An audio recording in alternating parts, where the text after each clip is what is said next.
Alrighty, hopefully everything's in frame.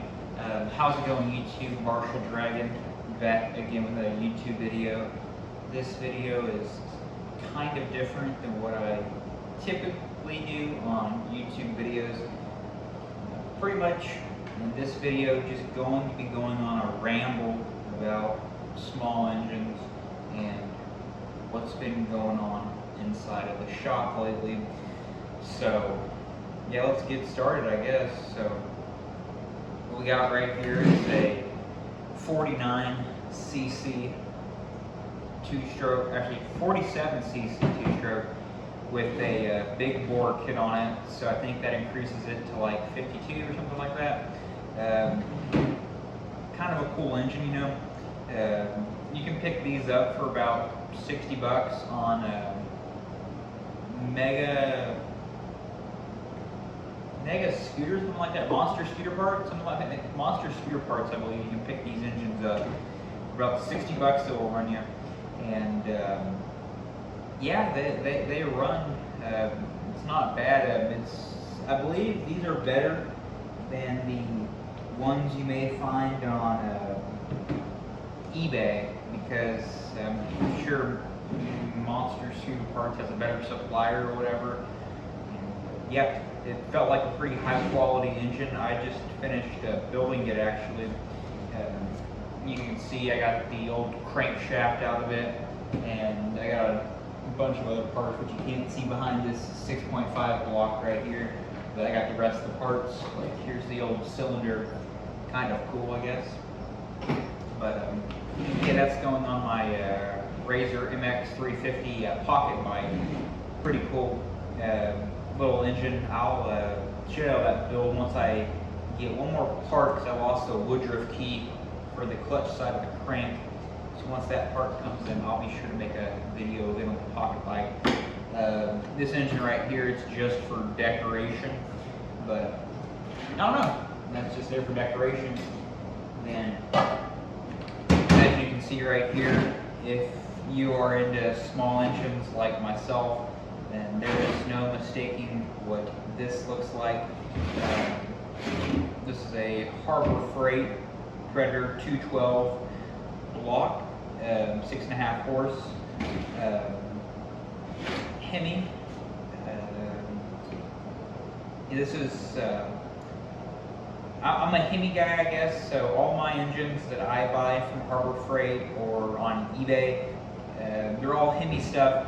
And so I guess one of the points that I wanted to ramble on about today was about how if you're going to get into small engine performance, like specifically Predator builds, pick one or the other and just stick with it, because you'll start gathering parts. If you're like me, you just start gathering a array of different parts and stuff. And so my next build, actually on a 6.5 horse Hemi, it's pretty much just going to be thrown together for the most part. I do have a block and a side cover I could use out there in the main shop, but I'm going to buy a new one because I kind of want this engine to last a decent while. But I am reusing a ARC performance billet rod though, but I got new bearings for that, because if you're going to do something, it's worth doing it right first time. So yeah, new block, so new bearings in there, you know. You got your crankcase bearings right here and whatnot, and then I got a new piston for it, and yeah, that block will be good to go. That's done on my go-kart project actually that I'm working on in my shop right now. And I'm currently getting everything sanded down on the frame so that way I can paint it. So I think I'll be making a YouTube video on that shortly, that project. I've always wanted to make a YouTube video on how to build a Predator. So I think this will be my chance to actually make a YouTube video on building the Predator. So what I'm going to do, I'll make a YouTube video on that. But on my next build, I will be here's like, I guess, like a quick little like some of the parts I'm gonna be running. So it's going to be a, I guess what I would consider a stage 1.5 So not quite a stage 2, but we'll call it the poor man's stage 2. So what it's going to include is a standard bore Predator Hemi block, but we're going to have the ARC billet rod, of course. We're going to have the upgraded carb jet on a stock carb wheel.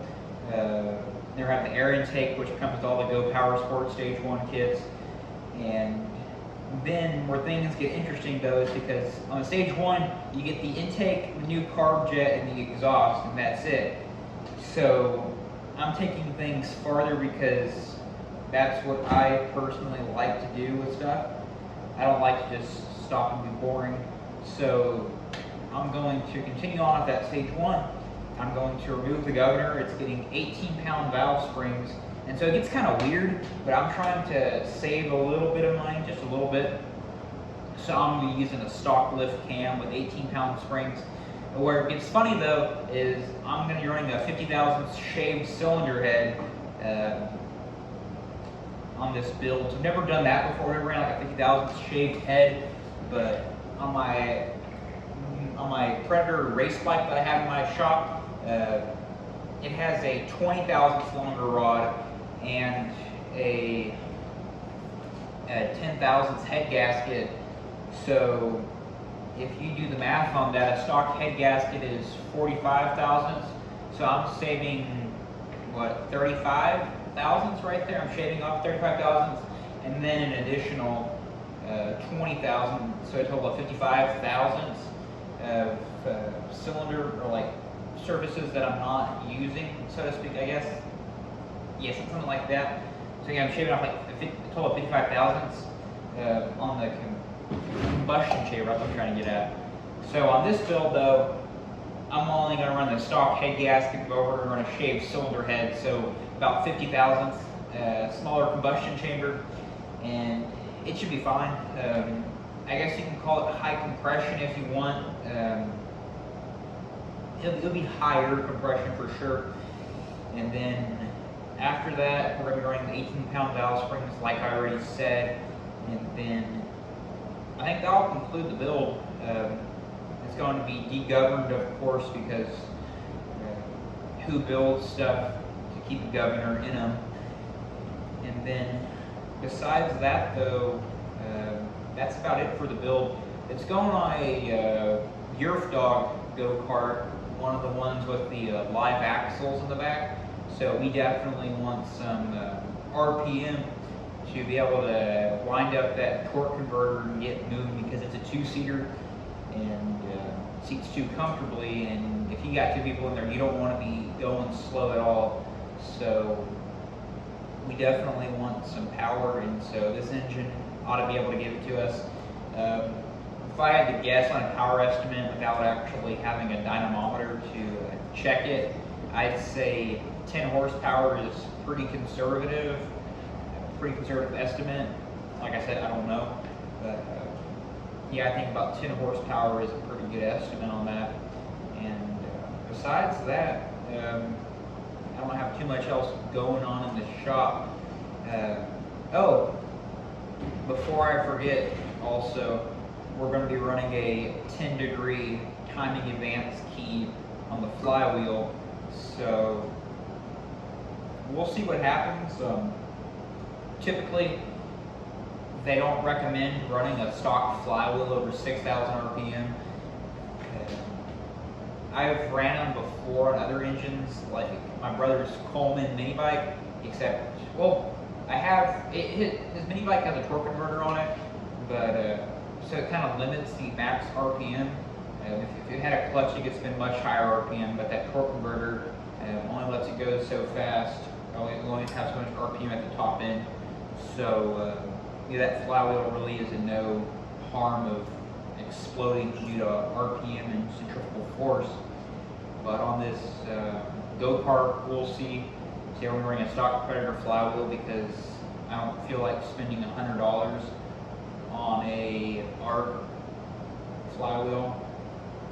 And yeah, we'll have the 10 degrees timing advance. I've never played with 10 degrees before. I played with 8 before because the ARC flywheels have 8 degrees built in. I've also bought a flywheel key 8 degrees for my brother's mini bike build. But other than that, I think now that's about it as far as things that I've done. I'll be sure to post updates. Hopefully, I can get into a routine of posting regular content on the channel. I always say that, but it never really ends up happening. I kind of enjoy rambling on about stuff.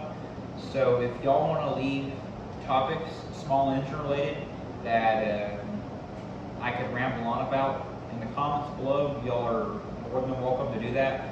And I'll post videos on that because, yeah, for me it's fun to talk about small engines. I eat, sleep, and breathe them all day, and then dream them at night. So if y'all want to do that, I will be more than happy to make some random videos on small engines addressing certain problems that you might have, or anything that can spread my knowledge that I have on them. It's not, I don't know everything about them, but I know more than the average person does, and enough to be able to spread some advice, at least from what things that I've ran into with Predator engines and lawnmowers, all sorts of stuff. So that being said, I appreciate y'all if y'all made it this far into the YouTube video and just watching me ramble on about nothing. Maybe you learned something, but maybe not. So with that being said, thank you all for watching. Y'all have a nice day. Bye-bye.